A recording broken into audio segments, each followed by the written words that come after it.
Hi everybody, welcome back to the channel. This is Bob Wood Horses for Life Horsemanship channel. Today I'm going to do the second part 2 of the Unity post, and I'll post a link to part 1 down in the description so everybody can see part 1. But the essence of part 1 was that riders have to develop their own separate balance on a horse. It's called an independent seat. An independent seat is important because when you have unity with a horse, and a horse, let's say the horse stumbles, then you don't have unity anymore and you can balance. For example, a horse that stumbles and some drop to their knees, if you have your own independent balance and you disengage from the shared balance of unity with the horse because the horse lost their balance, and therefore you have to separate, you open your shoulders, lean back, and you can, back at the ranch where I worked when I was in my 20s, they used to call that riding the horse into the ground and back up out of the ground. And that's what you do. You have your own balance, and when the horse goes down on its knees or whatever, you just keep your own balance until the horse regains their balance, and then you're unified again. You're unified, the horse stumbles, and you have your own stable balance, and then the horse recovers, and then you find unity again. It happens all the time. But you must have your own independent balance to share with the horse's balance. And the horse wants to balance with you. The horse wants unity. I'll give you an example. I played polo for over 25 years, and I had a great polo horse named Bunny. I bought Bunny from Janet Shiraga. Anybody who's been around polo knows Janet. She was one of the best women players before women really got into polo.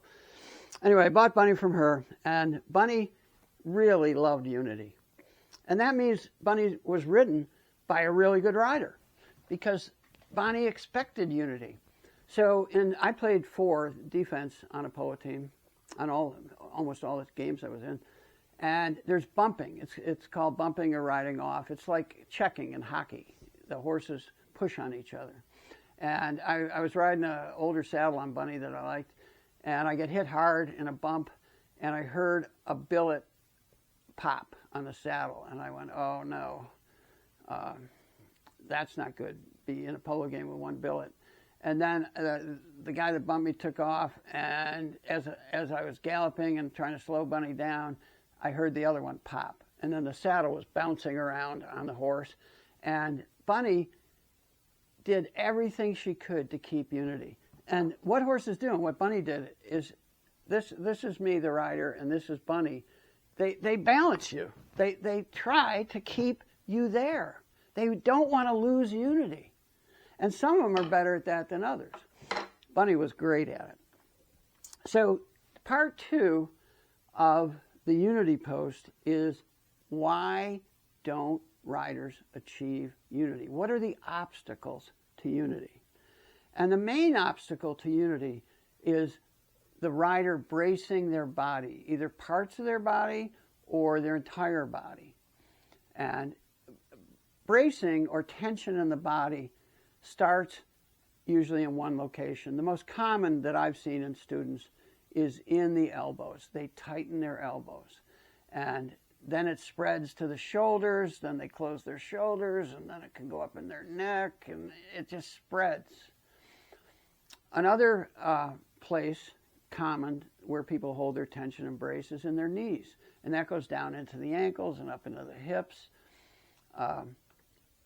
To teach recruits, the U.S. Cavalry used to get new riders. They trained them in groups of 32 riders. So they did drill team a lot of the time to see who could do it and who couldn't when you're teaching that many riders.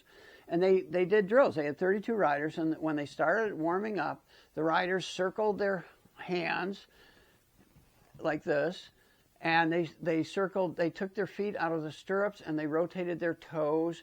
And this was to loosen up the joints where tension starts. And this is what riders need to learn. They need to be physically self-aware. So when they get on a horse, they start to feel, where's the tension? Is it in my elbows? Is it in my knees? is in my ankles. One of the worst things, I think, I never told students to, I never yelled heels down, which is very common, because then riders force their heels down. That braces the ankle and the calf, and that can start tension up the leg. It's better to let students relax and find their foot position rather than tell them to force their ankles down. Anyway, I had one student who kept tension in her chin. She rode like this. She was very like, chin sticking out.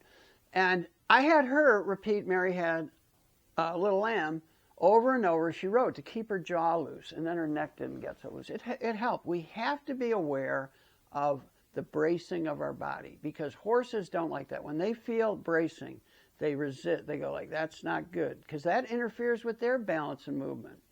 And unity is shared balance and movement. And if you interrupt the balance or you interrupt the movement, then you lose unity.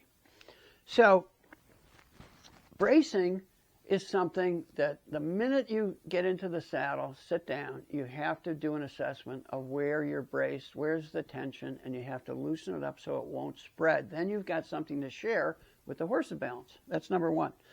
Number two is what we call riding front to back, riding the front of the horse, steering the horse with the reins like it's a steering wheel. The bit is not a steering wheel. The bits are to balance a horse, not to steer them. We want to steer a horse by bending them, and we use our inside leg pressure to outside rein. We hold them between those two aids, and then we use the inside rein and that leg to start a bend, in the shoulder that gets through the whole horse. That's how we bend a horse. We don't throw the horse left and right. And I see even higher competition riders, Grand Prix riders, there's a couple of them, that throw the horse's head around. And that disrupts the horse's balance because they get thrown onto the forehand and their movement. It's a 2-for-1, riding a horse front to back. We have to ride from back to front. And what does that mean? That's like cars are front-wheel drive or they're rear-wheel drive. And most race cars are rear-wheel drive because it's easier to balance the car, and more balance in a car means better traction. Same is true of horses.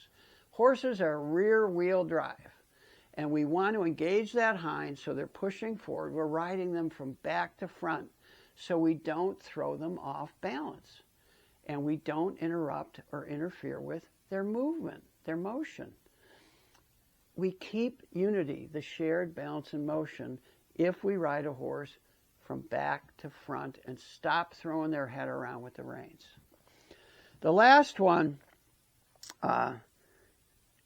is leaning, and I touched on that with the spoon.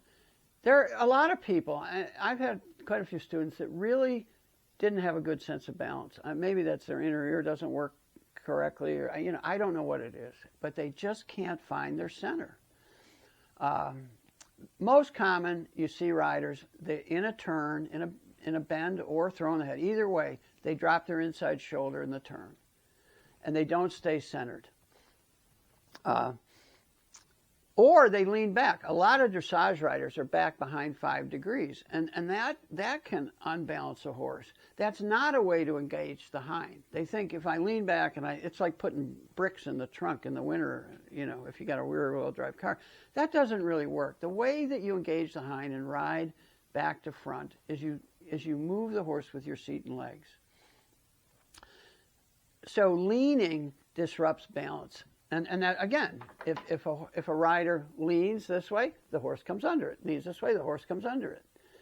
And that's very disruptive to unity, to lean. So awareness not only of where your tension is that can disrupt unity, you have to be aware of your balance, the center of your balance.